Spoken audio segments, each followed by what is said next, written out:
What's up, everybody? Welcome to DFS by the Numbers. This is my full card breakdown and prediction video for UFC 267. We have Jan Blachowicz going against Glover Teixeira, and I'm really looking forward to this card. After a couple weeks of very underwhelming cards, we finally have one that is stacked from top to bottom. 15 fights, and I have no complaints about any of them. I think this is a phenomenal card. I'm excited about pretty much every single fight on the card, so yeah, looking forward to it. As always, for a big card, I'm going to be doing a contest, going to be doing a giveaway. To enter that contest, number 1, leave a like on the video. Number 2, subscribe to the channel if you are not already. And then number 3, comment down how many significant strikes you think that Jan Blachowicz and Glover Teixeira are going to combine for.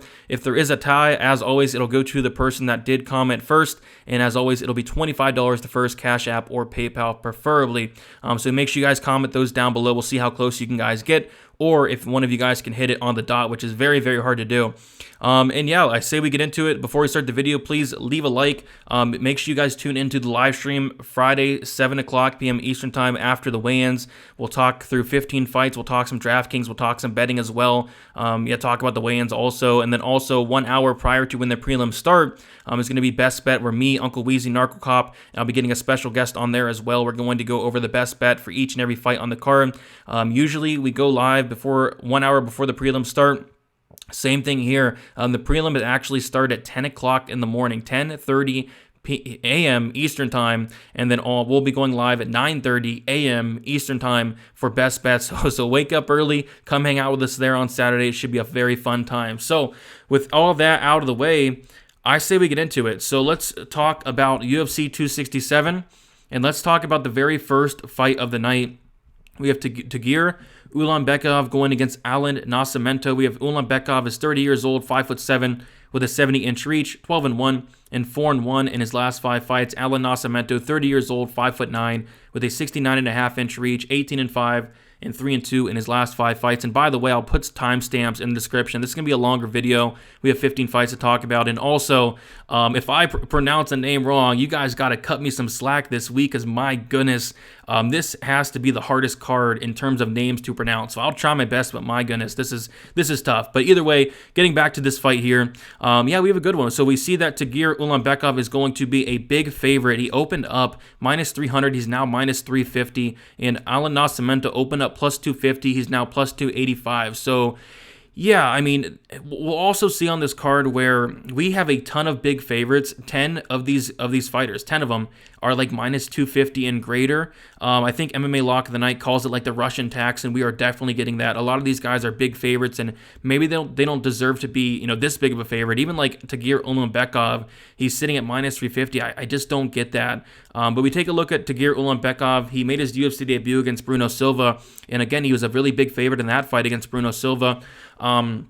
And he looked decent. The fight was like really close. So it was a lot closer than the line did indicate. Tagir ultimately ended up winning by decision, but Bruno Silva was able to take him down 4 times. Bruno Silva actually outlanded him in terms of the strikes, 47-46. But I did like what I saw from Tagir Ulanbekov in terms of the striking. I thought the striking was solid. He's a very long and rangy guy. Like a 70-inch reach for 125 pounds is nuts. So he has decent striking, but his wrestling is his bread and butter. His wrestling is phenomenal. His control time is phenomenal. And I think that's kind of where he wins this fight here against Alan Nascimento, who he went on the Contender Series back in 2018 against Rolian Paiva, who a lot of people are very high on. And he had a very close fight with Paiva. Like, it was so close that if you would have, gave the fight to Nascimento, I would have not said anything. I personally scored it for Paiva, but it was pretty interesting that in terms of the numbers, Nascimento did outland Paiva 105-81, but it was a very close fight. I slightly did, favor Paiva to get the nod there, but it was very close.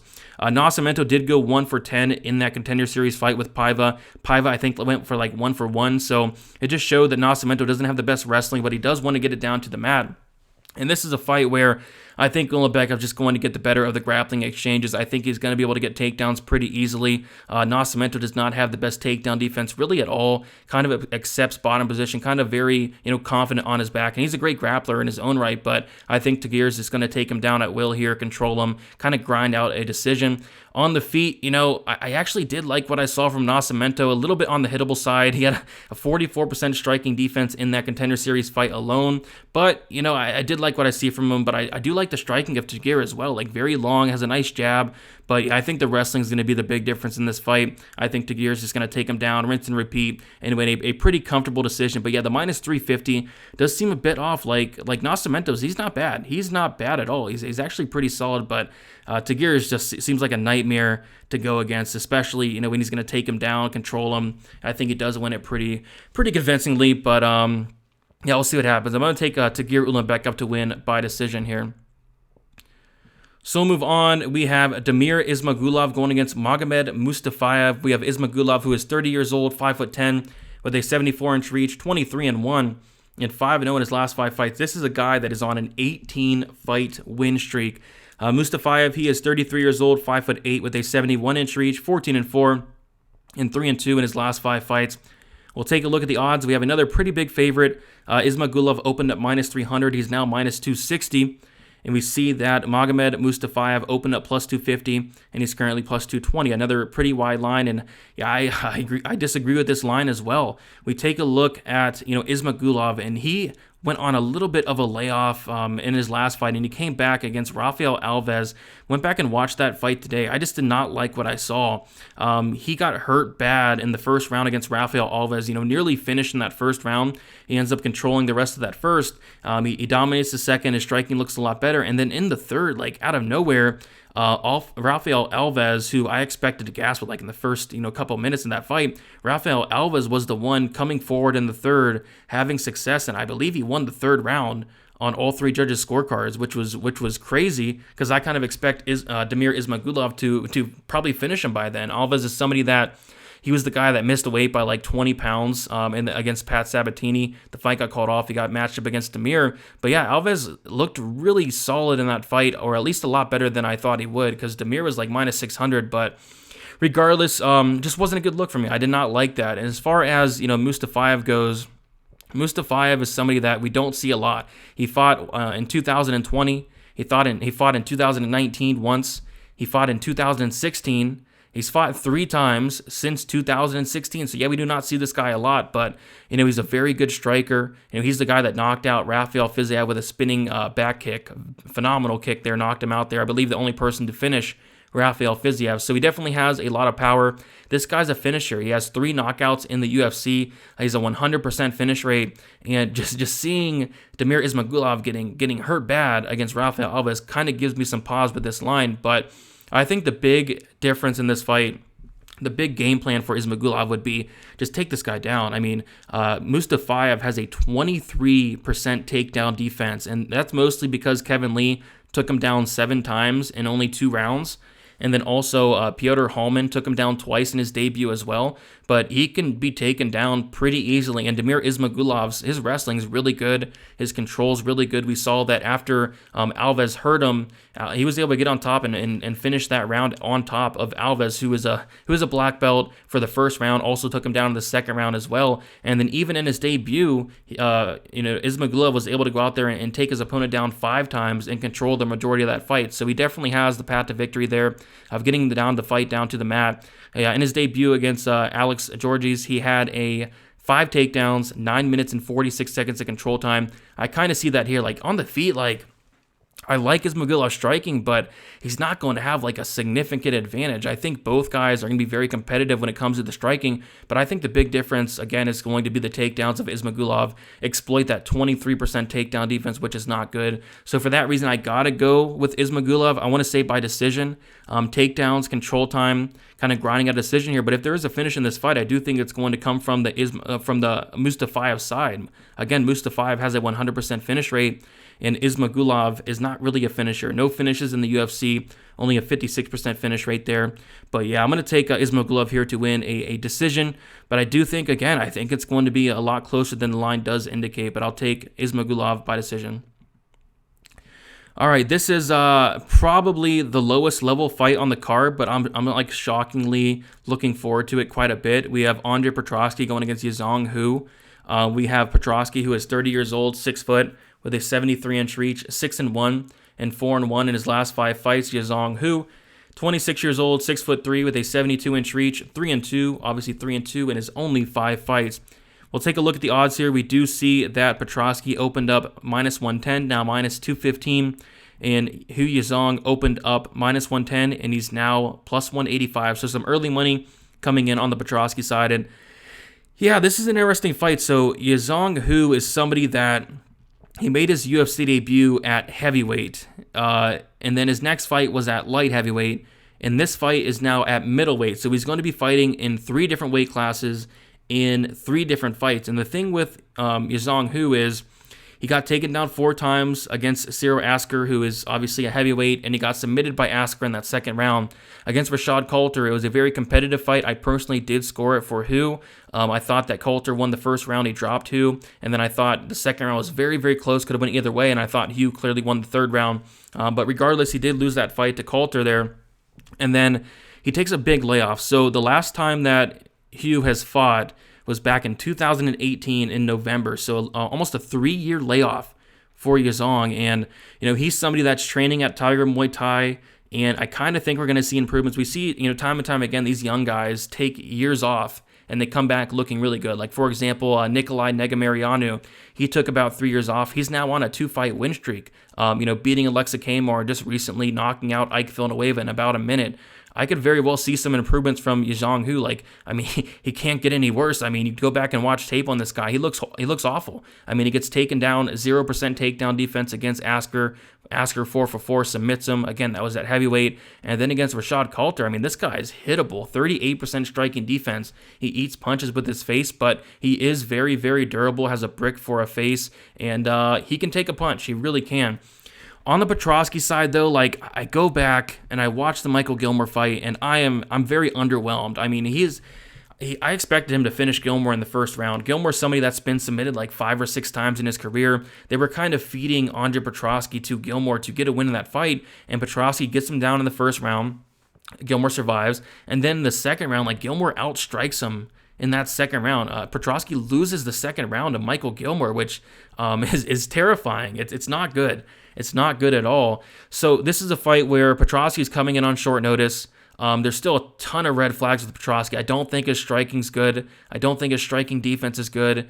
Very stationary in his striking. I favor the striking for Hu, but there's a big, massive hole in Hu's game. As we saw in the heavyweight fight of Cyril Asker, he has no takedown defense, and we don't know if he's made improvements or not. We have not seen the guy. This is a fight that I'd stay very far away from in terms of betting aside. If anything, it's probably a dog or pass, because you never know. Hu could come in here with a great takedown defense. This is the first time in the UFC we're going to see him at middleweight. He's going to be the bigger fighter. He's going to have a 3-inch height advantage, and Petrovsky's coming in on short notice. We have seen Petrovsky slow down and gas out in the past. We have seen Petrovsky knocked out. We've seen Petrovsky submitted on the Ultimate Fighter as well after gassing out. So yeah, this is a weird fight. I kind of wanted to see Yazong Hu face Alan Amedovski. I thought that would have been a nice fight to watch. I actually had a bet on Hu in that fight. But now we're getting this. So I'm going to take Petrovsky because I know for a fact that he is a very good wrestler. I know for a fact that he is a very good grappler. And again, I have seen Yazong Hu taken down easily, and I've seen him submitted, but I don't know. We'll see what happens. I do have a feeling he's going to make improvements. I do have a feeling he's going to look a lot better than he did at heavyweight, rightfully so. But I'm going to take Petrovsky to win. I'm going to take him to win by first round submission. If he does not get Hu out of there early, I feel like it's going to get very, very greasy, very sweaty, and I feel like Hu could have success down the stretch, maybe even get a late finish, but I'm going to say Petrovsky does submit him early here. But yeah, a fight I don't have too much confidence in. Give me Petrovsky by a first round submission. All right, moving on. We have Lerone Murphy going against Makwan Amirkhani.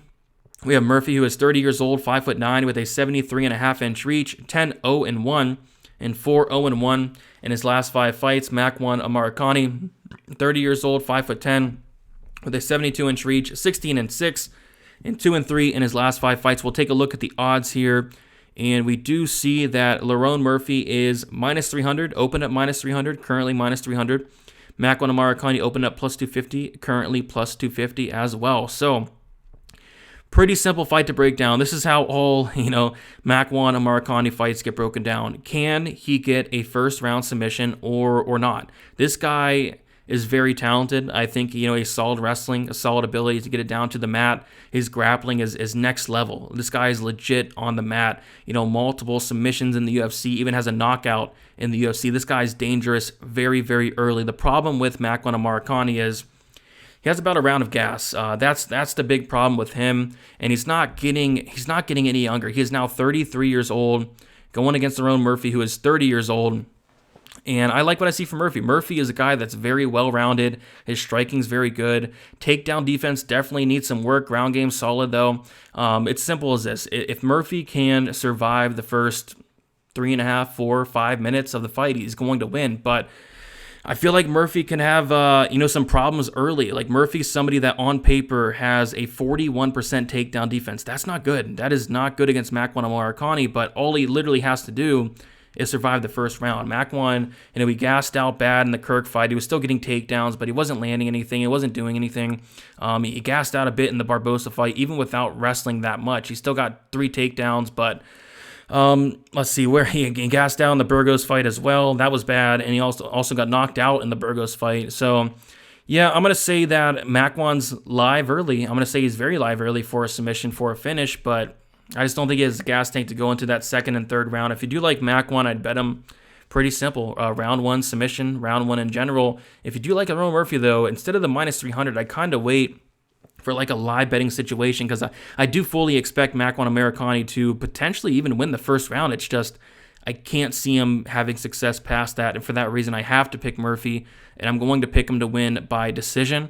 I think Makwan's very tough, but I think he's a gasser, and I think he's going to gas out probably after that first round. I'm going to say Murphy does take over as the fight goes on. I'm going to say he's able to stuff the takedowns easier and easier, second round, third round, and eventually just win a 3-round decision, dropping the first round probably 29-28. So give me the Lerone Murphy. Do I feel great about the minus 300? Absolutely not, but I don't feel great about a lot of these price tags on this card, but I'll go Murphy by decision.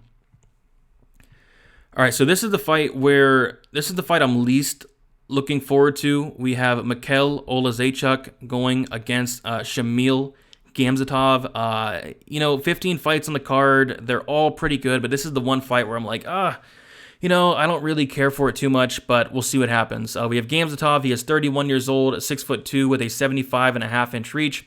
He's 14-0, obviously 5-0 in his last 5 fights. He's undefeated. Mikhail Oleksiejczuk, he is 26 years old, 6 foot with a 74-inch reach, 15-4, and 3-2. in his last 5 fights. So we'll take a look at the odds here. We see that Shamil Gamsatov opened up minus 150. He's now minus 148.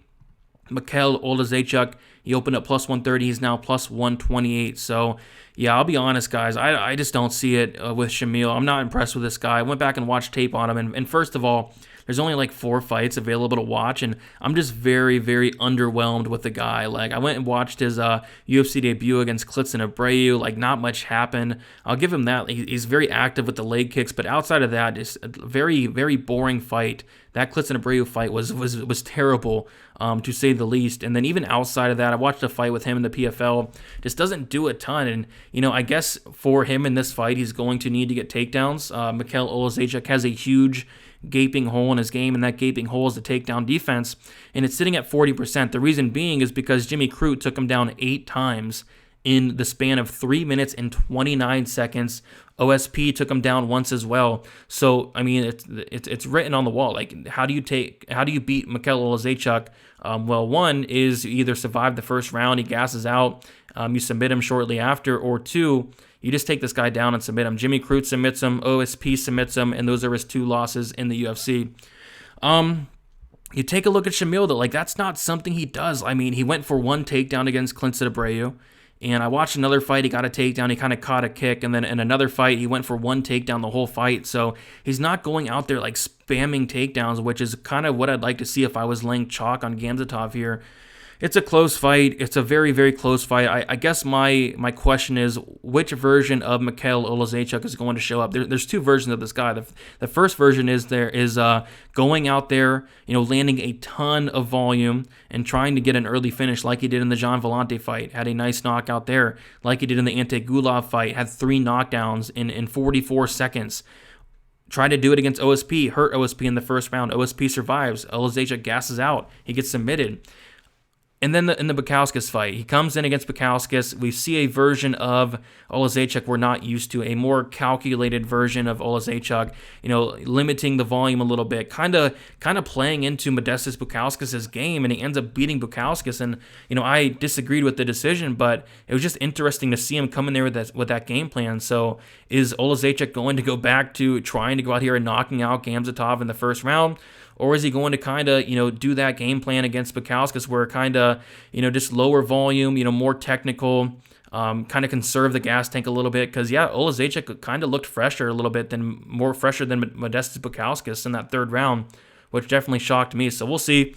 But either way, I'm very low on Gamsatov. I know he's undefeated, 14-0, but I'm gonna pick the dog here. I'm gonna pick the dog here, Mikhail Oleksiejczuk. I will say though that Gamsatov has a clear path to victory if he wants it. If he wants to take down Oleksiejczuk, it's there. It's just you take a look at Gamsatov and the fights I've seen, he doesn't go after takedowns a lot at all. Maybe one or two, if that, a fight from what I've seen. But again, I've only seen 4 fights. So I'll take a shot on the dog here. I think Oleksiejczuk's going to be coming forward. He's going to be more active. I think it's going to go to decision. I think it's going to be very close, probably a split decision. But I'm going to take the dog here and Mikhail Oleksiejczuk to slightly edge it out. All right, we have Oleksiejczuk dos Santos going against Benoit St Denis. We have Oleksiejczuk dos Santos is 34 years old, 5'11", with a 73-inch reach, 22-7, and 3-2 in his last 5 fights. Benoit St Denis, he is 25 years old, 5'11", 8-0, obviously 5-0 in his last 5 fights. We'll take a look at the odds here, and this fight was just recently announced. I believe the odds just came out. Oleksiejczuk dos Santos opened up -225. He's now currently -220. St Denis opened up +190, and he's currently +185. So, yeah, this is a case of you have the UFC veteran, and you have a young up-and-comer in St Denis here. What I'll say about St Denis is I'm impressed with this guy in a way. This guy, I see why the UFC is signing him. This guy is very dangerous, a 100% finish rate. He's never seen the scorecards. Very good submission game, very good takedowns. The problem is, and there's a couple problems here. The problem is he started MMA. His very first MMA fight was in 2019. This guy is very young in the game, and you can see it in his fights. This guy is very, very green. He's making a ton of mistakes. He's very sloppy. He's one of those guys that is, submission over position, losing positions against very questionable competition, and that's not going to fly. That's not going to fly against Oleksiejczuk dos Santos. If I was the UFC and I was trying to build up St Denis, I would not match him up against Oleksiejczuk dos Santos. So this is a matchup that does not make much sense to me. You think if they do want to, build him up a little bit, if you really do like this guy, don't feed him to Oleksiejczuk dos Santos, who I believe is a black belt himself, who's very well-rounded, good striker, good grappler, just a very well-rounded UFC veteran of the sport that's fought, the better competition, who's been in there longer, against the guy that just started, fighting in 2019. So, yeah, I will say I like what I see from the guy, St Denis. I think he's solid. I can't wait to see what he does in the future, but I just think it's a little too soon for him. I see why Oleksiejczuk dos Santos is the favorite. I get it for sure, UFC veteran here, and just with what I've seen from St Denis, just too wild, too sloppy, too many mistakes, too green for me. Loses position way too much, and again, it's not going to fly against Oleksiejczuk dos Santos. I mean, maybe, St Denis can knock him out. Maybe St Denis could submit him. I'd be shocked if either of those happened, but Zaleski has been submitted twice. I believe both those were a while ago, and he has been knocked out once, so it could happen, but I would be shocked if it did. I'm going to take Oleksiejczuk dos Santos to win. I'm going to take him to win by knockout. I believe St Denis only seen the third round once. I'm going to say Zaleski does catch him at some point. But yeah, should be a very fun fight. Should be a very violent fight as well. But I'm going to go against the newcomer here and go with Oleksiejczuk dos Santos to teach him a veteran lesson and get, I'll say, a second or third round knockout. All right, yeah, looking forward to this one. We have Albert Duraev going against Roman Copylove. We have Duraev, who is 32 years old, 5'11", with a 75-inch reach, 14-3, and 5-0 in his last 5 fights. Roman Copylove is 30 years old, 6 foot, with a 75-inch reach, 8-1. And 4-1 in his last 5 fights. So we'll take a look at the odds here, and you guessed it, another big favorite. Duraev opening up -180. He's currently -315. Copylove opening up +155. He's currently +265.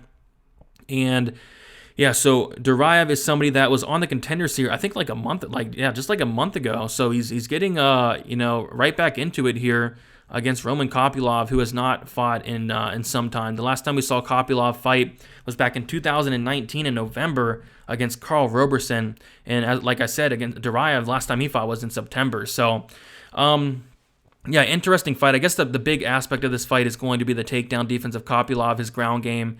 You take a look at Copylove in his UFC debut against Roberson, which, by the way, that's a tough debut, a tough debut against somebody that's as great as a striker as Roberson when, you're a striker as well in Copylove. And he actually goes out there, he's competitive at times. I like what I see at times. It's just he looked very hesitant. I mean, it was his debut. He didn't throw enough, but when he did let his hands go, like he looked good. He looked good. Copylove, he is a finisher. All 8 of his wins coming by finish. This guy has a ton of power.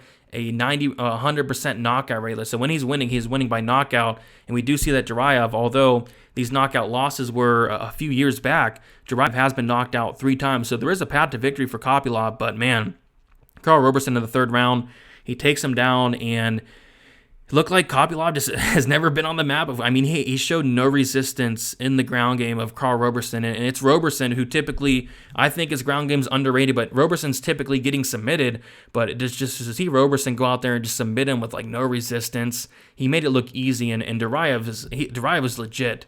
Duraev is absolutely legit on the mat. His takedowns are good, his wrestling's good, but his ground game is very, very good. So it's a case of we got a striker in Copylove, we got a grappler in Duraev. Duraev, his striking's not horrible. He has solid leg kicks, which something he could do here. I saw Karl Roberson was able to go through the leg kick quite a bit, kind of beat up the legs of Copylove, so that could be something to do. But if I'm Duraev here, which he's going to go for takedowns, he's going to get them, and he's probably going to get a submission shortly after. But yeah, I mean, Copylove, if he does win, it'll be by knockout. We have seen Duraev knocked out 3 times in his career, but I just think there's like a huge discrepancy on the mat, unless Copylove's made some crazy improvements in the last 2 years, which maybe he has, but I think Duraev makes this look pretty easy. I'm going to say 1st round submission for Albert Duraev. I think he gets it done and submits Copylove in that 1st round. All right.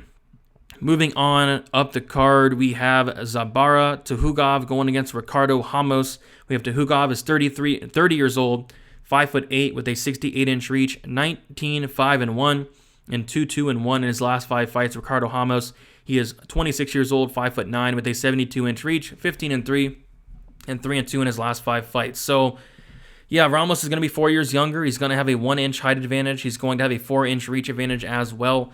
We'll take a look at the odds here, and if I can find them, they should be pretty close. Yeah, they're kind of close compared to where everybody else is at on the card. But Tukhugov opened up -110. He's now -170. Ramos opened up -110. He's currently +145. I kind of more so agree with the opener. I think this should be closer to a pick'em because, Tukhugov, you take a look at him, pretty much every single one of his fights are very, very close. Pretty much every single one of his fights are going to decision, and I kind of see the same thing here. I think this fight goes to decision. I think it's very, very close. So, yeah, I do want to get into some stats, though. In terms of the volume, Ramos does land more volume. We see that Tukhugov only lands 2.54 significant strikes per minute with a 38% accuracy. Not good. He does have a positive 0.01, so it's a very slight positive significant strike differential, but he does have a 63% striking defense. I mean, he's just so low volume, whereas Ramos, kind of low volume himself, but he's going to throw more. He lands 3.10 significant strikes per minute, 41% accuracy, absorbing 3.6, so Ramos actually has a negative significant strike differential, which is not good, -0.5, and a 57% striking defense. But what I'm curious about is the grappling stats. So we see Tukhugov a lot of times go to the wrestling, as does Ramos, and Tukhugov does land at 2.5 takedowns per 15 minutes, has a 46% takedown accuracy, but he has a 100% takedown defense. I believe he's stuffed like 6 takedowns in the UFC. As far as Ramos, lands about 3 takedowns per 15 minutes with a 58% takedown accuracy, has a 73% takedown defense. I think on the feet, I think the better striker is probably Tukhugov. The problem is he just doesn't throw anything like at all. His fights are very underwhelming, but what he does really good is he takes down his opponents and he grinds them out. He makes it a very, very close fight as always, and I kind of see that's how it's going to play out here. I think Tukhugov's going to go out there. I think he's going to get takedowns, and I'm not so sure it could be the other way around. I'm not so sure Ramos is going to be able to be the one able to get takedowns here. So, yeah, it's a tough fight. On the feet, very competitive, but I think the difference in this fight is going to be Tukhugov going to the grappling, going to the takedowns. I can definitely see him having success there, but it's going to be close. Very close fight. Give me Tukhugov by decision. Wouldn't touch the money line. I think it's a close fight, so give me Tukhugov by decision there. All right, next we have the People's main event. Well, a fight at least I'm looking forward to a lot. We have Amanda Hibas going against Verna Jandiroba. We have Ribas, who is 28 years old, 5'3", with a 66-inch reach, 10-2 and 4-1 in her last 5 fights. Verna Jandiroba, 33 years old, 5'3", with a 64-inch reach, 17-2 and 3-2 in her last 5 fights. Let's take a look at the odds. And last time I checked, this is the closest lined fight on the entire card. So Amanda Hibas opened up -120. She is now -157. Verna Jandiroba opened up -110, and she is now +137. So, let's get into some stats here on this one. So, in terms of the striking, we will say that Ribas will have a striking advantage. She lands a lot of volume, landing 4.25 significant strikes per minute with a 44% accuracy, absorbing only 1.78 significant strikes per minute with a positive 2.47 significant strike differential and a very good 71% striking defense. As far as Verna Jandiroba, I will say that her striking is coming along. We saw a lot of improvements in the striking against Murata in her last fight, but regardless, she does land 2.65 significant strikes per minute with a 46% striking accuracy, absorbing 2.92 with a negative significant strike differential of 0.27 and only a 53% striking defense. But yeah, going back to the Murata fight where, Verna Jandiroba looked, much improved. I know it's Murata, a wrestler, but, Jandiroba still was able to outland her 36-23. And we also saw, some decent striking in the Mackenzie Dern fight as well. She had a very competitive, striking fight with Mackenzie Dern, even took down Dern at once and even pulled guard at one point as well. But I think the big part in this fight is going to be the grappling, absolutely going to be the grappling. We see the grappling stats, though. Amanda Hibas goes for takedowns herself, lands about 2.3 takedowns per 15 minutes with a 58% takedown accuracy. She has an 85% takedown defense, and then Jandiroba averages 2.5 takedowns per 15 minutes with a 53% takedown accuracy and a 75% takedown defense. So this is the big story of the fight. Who is going to get the better of the ground exchanges? And you take a look at the 85% takedown defense of Amanda Hibas. I think that is a little bit misleading because only 2 fighters have tried to take Amanda Hibas down. One was Randa Marcos. One was Randa Marcos, and Marcos took her down one time off of one attempt. She was 1 for 1, 100%.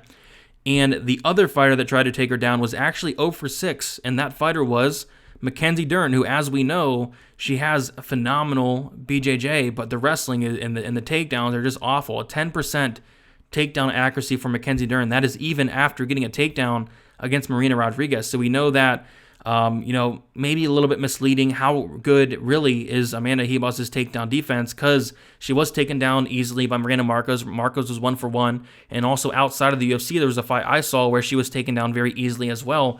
But she was able to stuff 6 takedowns for Mackenzie Dern. But that's not telling me much because also that was the very first fight. Mackenzie Dern was coming off of a pregnancy. Mackenzie Dern was coming off of a layoff, and that was probably the worst version of Mackenzie Dern we've seen. But now, since then, Dern's looked a lot better. So, yeah, like I said, I think the takedown defense is a little bit misleading. I think Verna Jandiroba, I'm very impressed with Verna's ability to get it down to the mat. She got 3 takedowns in her UFC debut against Carla Esparza, which, by the way, was a very, very close fight. We see what Carla Esparza is doing. She got 3 takedowns against Mallory Martin. She took down and submitted shortly after Felice Herrig. She even took down Mackenzie Dern, pulled guard at one point. It shows you the confidence in Dern's ground game. I went back and watched the Esparza fight. Esparza takes her down within the first 30 seconds, and Jandiroba's smiling and looking at her corner because that's how much confidence she has in her ground game. Her ground game is legit. She snapped Murata's arm off in her very last fight. So it's simple as this. Ribas is going to have the striking advantage, and I think Dern is going to have the wrestling advantage and the grappling advantage. I can definitely see a situation where Jandiroba's getting takedowns and having success on top. We saw, Amanda Hibas against Emily Whitmire. Whitmire was able to have about a minute and a half of top control in that very first round, I believe. So Whitmire was able to have some success there. Outside of the UFC, I forget what fight it was, but, somebody was able to take down Amanda Hibas pretty easily. Marcos took her down easily, and Marcos was able to have about a minute of control. And I think if Jandiroba gets on top, I think she's going to have a ton of success. But it's close. It's a very close fight. I think this is probably the closest fight on the card. I think it can go either way, but I'm kind of leaning more towards the ground game of Virna Jandiroba. And that's not saying Ribas has a bad ground game, because she doesn't. Ribas is a black belt in BJJ in her own right, but Virna is like next level on the mat. Like she's a wizard on the mat. I mean, you go and watch some of her fights, and she just makes it look so easy. So yeah, I'm going to slightly lean with Jandiroba here, and I'm actually going to say, yeah, I'll say by decision. I'll say she wins a very close decision. I think the striking is going to be competitive, but clearly in the favor of Ribas. But I think the takedowns and control of Jandiroba is going to be the difference. And I think she does squeak out a very close decision there. But yeah, give me Virna Jandiroba to get it done. All right, so now we do have the main card here. Yeah, the main card. And what a main card this is. This main card is absolutely stacked, and I'm looking forward to talking about it. So we have Magomed Ankalaev going against Volkov Uzdemir. We have Ankalaev, who is 29 years old, 6'3", with a 75-inch reach, 15-1 and 5-0 in his last 5 fights. Volkov Uzdemir, 32 years old, 6'2", with a 75-inch reach, 17-5 and 2-3 in his last 5 fights. We'll take a look at the odds, and as you can guess, we have Ankalaev as a big favorite. Open at minus 360, is now minus 285. Uzdemir opened up plus 285. He's now plus 225. And a lot of these fights, like the line, like we can all agree, like the line's off, but I do think that Ankalaev probably does get the job done. So we take a look at Ankalaev, obviously very good striker, very well-rounded guy, can go for takedowns, very good ground game. I will say that Volkov Uzdemir, a little more high volume, but he is very hittable. He does absorb 4.24 significant strikes per minute, has a 55% striking defense. Don't want to say he's chinny, but he has been knocked out a couple times. He's been submitted twice as well. And I guess the big thing I want to point out is going to be the level of competition difference between the two. We see that Magomed Ankalaev, has been fighting guys like Paul Craig, which, by the way, that's his only loss, got submitted after dominating that fight for 14 minutes and 59 seconds. Marcin Prachnio, who we all know he's not the best fighter in the world. Klidson Abreu, who I think's cut by now. Dolce Langombola, Ian Kudalaba twice. Nikita Krylov. Like, this is going to be a big step up in competition in this fight against Volkov Uzdemir. Like, this is going to be a true test where Volkov Uzdemir, he's fighting guys like Jiri Prokoshka. He's fighting guys like Alexander Rakic, fighting guys like Dominic Reyes, Anthony Smith, Daniel Cormier, like the best guys in the division. So yeah, it's a good test for Ankalaev. It's something I'm excited to watch here, but I think he gets it done. I don't agree with the price. Like, the price tag makes no sense at all. I get that there's a good chance he wins, but Uzdemir can definitely make this competitive. Like, I don't think Ankalaev is going to run through him at all. So, yeah, I see it. I want to say I do see it going to decision. I see it being very close and competitive, but I think that Ankalaev is going to slightly squeeze out a decision. Potentially go for a takedown here or there. He does average about 1 per 15 minutes. Uzdemir has about an 80% takedown defense. We take a look at Uzdemir. He's been taken down by Rakic, took him down. Latifi took him down.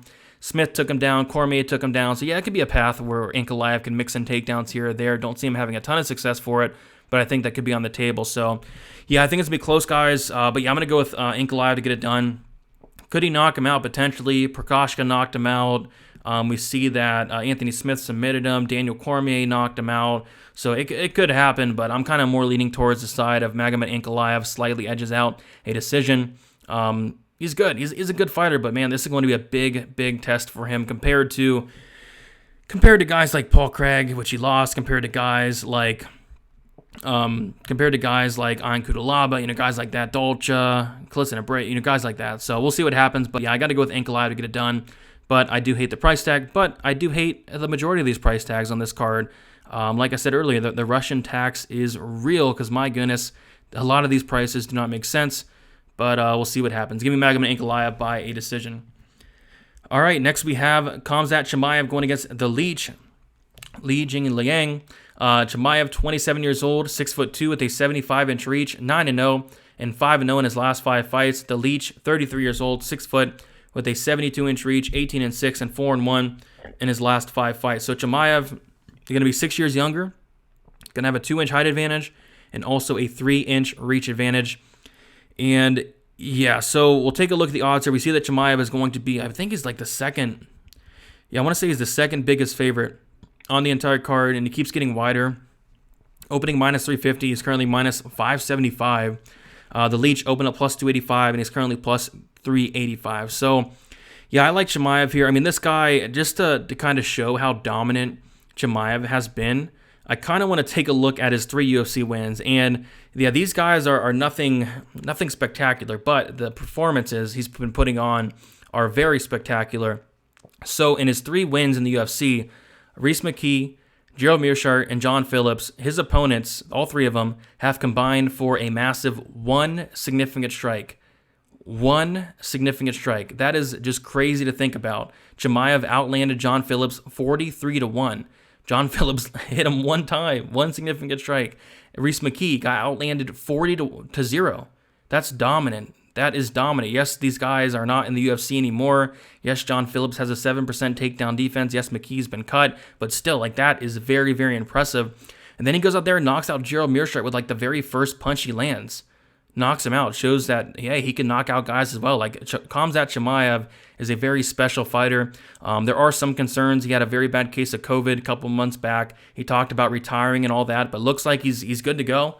If he is good to go, if he is coming in here at 100%, it's really hard to see him losing this fight. And I do agree with the line. I think he should be a pretty big favorite here. The Leech, 59% takedown defense. That's really all I need to say. Neil Magny took him down 4 times.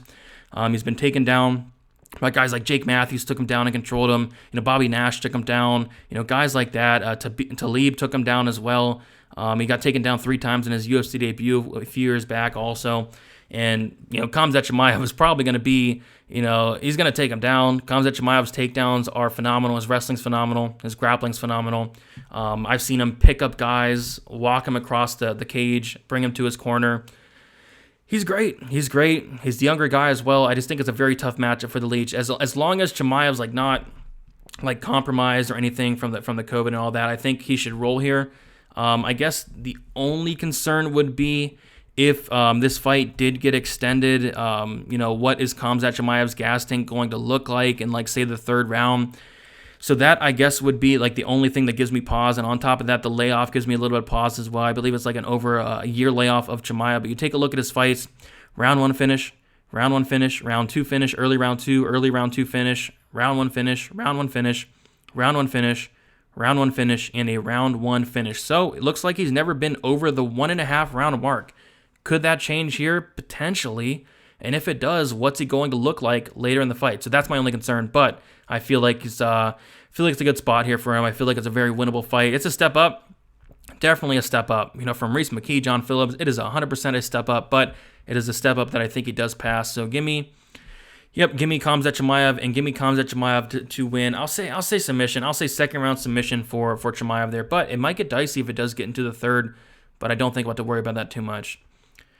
All right, so moving on, we have a fight that I am looking forward to. We have Alexander Volkov going against Marcin Tybura.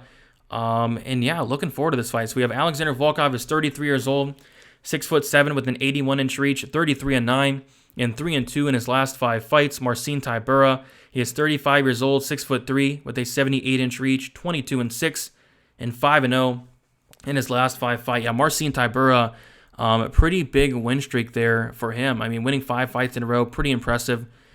We take a look at the odds, though. We see that Volkov opened up minus 210. He's now minus 275. Marcin Tybura opened up plus 180. He's now plus 235. So, yeah, I do want to get into some stats on this one here. So we take a look at Marcin Tybura, and he is somebody that, you know, his striking is not great. It's not great, especially in this fight. He's not going to want to strike, but he does land 3.63 significant strikes per minute with a 50% accuracy, absorbing 3.31 significant strikes per minute with a positive 0.32 significant strike differential, and he does have a 55% striking defense. As far as Volkov, very, very impressive numbers, landing 4.84 significant strikes per minute, which is very good volume in terms of a heavyweight there, and just in general, like 57% striking accuracy, very good. Only absorbs 2.88 significant strikes with a positive 1.96 significant strike differential, and a 54% striking defense. So yeah, you got to favor the striking in Volkov.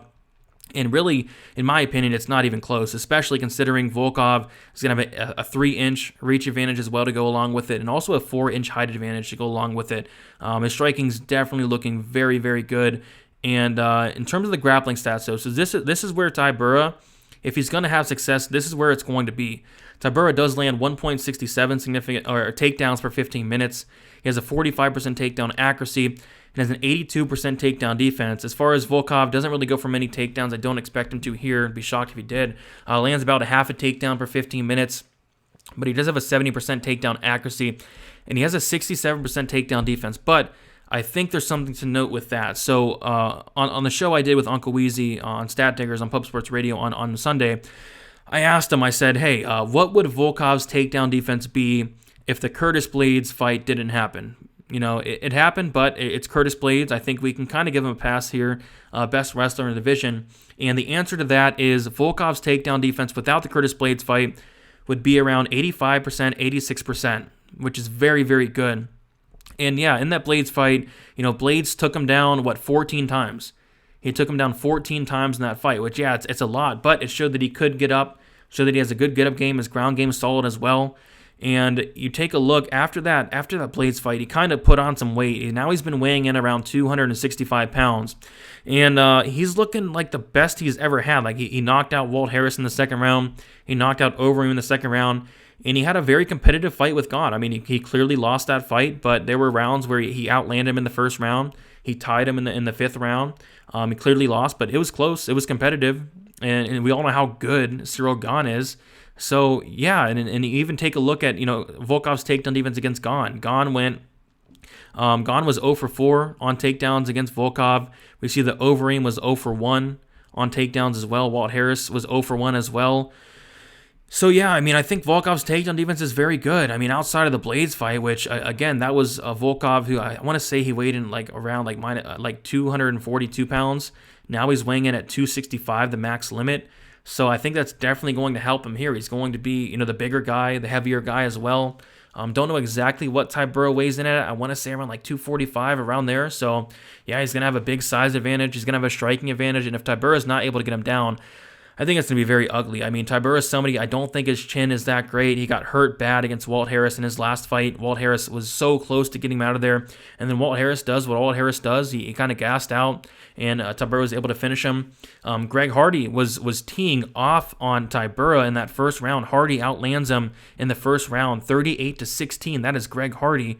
And then Tybura, you know, catches him in the second round, takes him down. Hardy gasses out. Hardy, no ground game. You know, Volkov is not going to roll over and kind of not have anything to offer on the ground like Hardy, like a Harris. Volkov's actually, I believe, a brown belt in BJJ. He actually has, you know, a bunch of submissions on his record as well. I know that there haven't been in a while, but he still has some submissions on his record. Very capable grappler. So, yeah, I mean, I think it's a solid spot here for Volkov. 76% finish rate. The majority coming by knockout. Has some subs mixed in there as well. Tybura, for him to win, I just think he's going to need to go for takedowns. Go for a lot of them. I just think it's going to be hard. I think it's going to be hard for him to, A, take down Volkov, and then B, hold him down. It's going to be even harder. So, yeah, give me Volkov here. Actually going to say he knocks out Tybura. Tybura has been knocked out 4 times. He's taken a ton of damage throughout his career. And I'm going to say Volkov does get him out of there in that second or third round. So give me Volkov by knockout. Really looking forward to this fight. All right, moving on, we have Islam Makhachev going against Dan Hooker. And yeah, I mean, not much to say about this fight, but we'll kind of dig into it a little bit. Makhachev, 30 years old, 5'10", with a 70.5-inch reach, 20-1 and 5-0 in his last 5 fights. His only loss coming by knockout. Dan Hooker, 31 years old, 6 foot, with a 75.5-inch reach, 21-10 and 3-2 in his last 5 fights. So, yeah, let's take a look at the odds here. And as you can guess, Makhachev is the biggest favorite on the card. Opened up -300, and he's currently -600. Hooker opened up +250. He's currently +425. So, yeah, I think we can all agree that this line is probably way too wide. I think Hooker's getting disrespected here a little bit. But, man, this is a tough matchup. A tough matchup for Dan Hooker, who... He's coming in on short notice. I know we just fought last month in UFC 266. Had a great performance against Nazareth Hackprass, but this is a completely different fight. than the Nazareth Haqparast fight. So you take a look at Islam Makhachev. I think he's going to go for takedowns here, obviously. I think he's going to get them. Solid wrestling, 65% takedown accuracy. This guy's very good, and I don't think Dan Hooker's going to stop him here. But yeah, shout out to Dan Hooker for stepping in on short notice. He's live for a knockout. He has a puncher's chance for sure. Makhachev has been knocked out before, but Makhachev doesn't give people an opportunity to knock him out for the most part. 70% striking defense. Like, he isn't giving people opportunities to knock him out outside of his fight against Martins where he got knocked out in that first round. But still, you take a look at Dan Hooker on paper. He's very well rounded, very good takedown defense on paper, 80%. But kind of going back through his career, like especially as of late, Haqparast isn't trying to take him down. Chandler knocked him out in the first round. You see that Poirier was like 1 for 5 on takedowns. Paul Felder not really trying to take him down. Quinta tried to take him down a couple times. James Vick not trying to. Barbosa obviously not trying to take him down. Gilbert Burns couldn't really close the range and take him down. Jim Miller took him down. He pretty much had to go all the way back to like Jason Knight, 2016, the last time where somebody really tried to take down Dan Hooker, and Jason Knight was successful in doing so. Getting 4 takedowns. I believe he took Dan Hooker's back a few times and ultimately won the decision. I kind of see the same thing here. I think Makhachev is going to be relentless with his takedowns, relentless in getting the fight down to the mat, control Dan Hooker, potentially take us back. Don't know if he submits Dan Hooker, though. Dan Hooker's a very capable grappler. Dan Hooker's never been submitted. Yeah, he's never been submitted in the UFC. So I'll say Makhachev does get it done by a pretty convincing, dominant decision here. Again, Dan Hooker, he's, respect for him stepping in, but it's just a tough matchup, especially on short notice. So give me Islam Makhachev for a decision win here. I think he gets it done pretty convincingly. All right, next we have the co-main event. Looking forward to this one, and then also the main event as well. We have Petr Yan going against Corey Sandhagen, and yeah, this fight is phenomenal. Two guys I like a lot. We have Petr Yan is 28 years old, 5'7", with a 67-inch reach, 15-2. And 4-1 in his last 5 fights. Corey Sandhagen, 29 years old, 5'11", 70-inch reach, 14-3, and 3-2 in his last 5 fights. So I do want to get into some stats on this fight, but we'll talk about the odds first. We see that Petr Yan is a pretty sizable favorite, opening at -300. He's now -225. And we see that Sandhagen opened up +250. He's now currently +190. So yeah, getting into the stats though, I mean, both guys, their striking is phenomenal. Both guys in their own right have great striking, great volume, a great pace that they both set, and cardio to back it up. Petr Yan lands about 6 significant strikes per minute with a 52% accuracy, absorbing 3.55 significant strikes per minute with a positive 2.44 significant strike differential and a 62% striking defense, whereas Sandhagen, even more volume, landing 6.32 significant strikes per minute with a 47% accuracy, absorbing 4.05 significant strikes per minute with a positive 2.27 significant strike differential and a 59% striking defense. So, yeah, the striking, both guys are great, phenomenal strikers. It's close. It is very close in terms of the striking. I like the boxing of Yan. I like how long and lengthy Sandhagen is. I like his volume. And Sandhagen's going to have, again, a 3-inch reach advantage. A little bit of a height advantage as well. I think that does benefit him. But yeah, the striking is very, very close. But we talk about the grappling, though, and this is where I think the biggest discrepancy of skill is.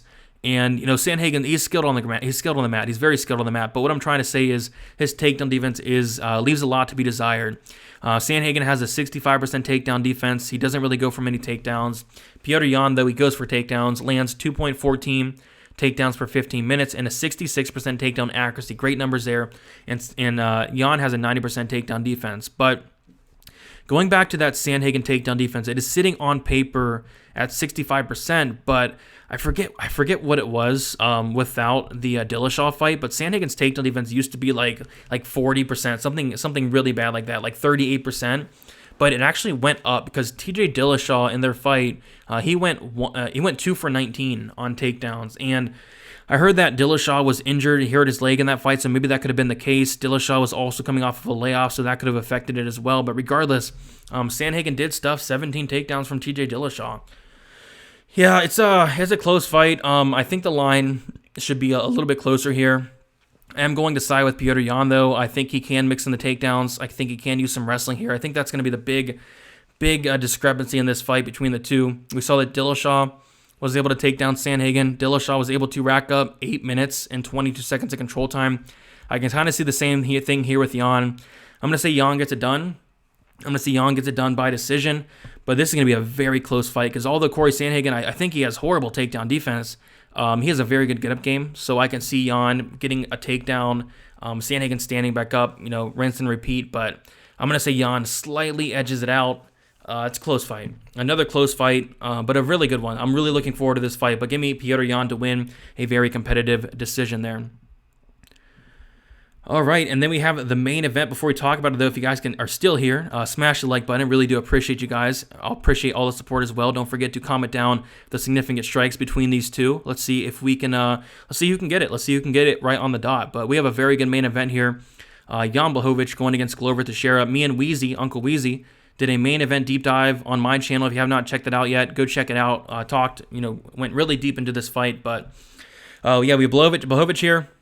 38 years old. He is 6'2" with a 78-inch reach. He's 28-8 and 5-0 in his last 5 fights. We see that Teixeira, he is 41 years old, 6'2" with a 76-inch reach, 32-7 and 5-0 in his last 5 fights. Both these guys are, it's crazy to say this. Both of these guys are in the prime of their careers, and it's crazy to say it because Teixeira, he's turning 42 on Thursday, I believe.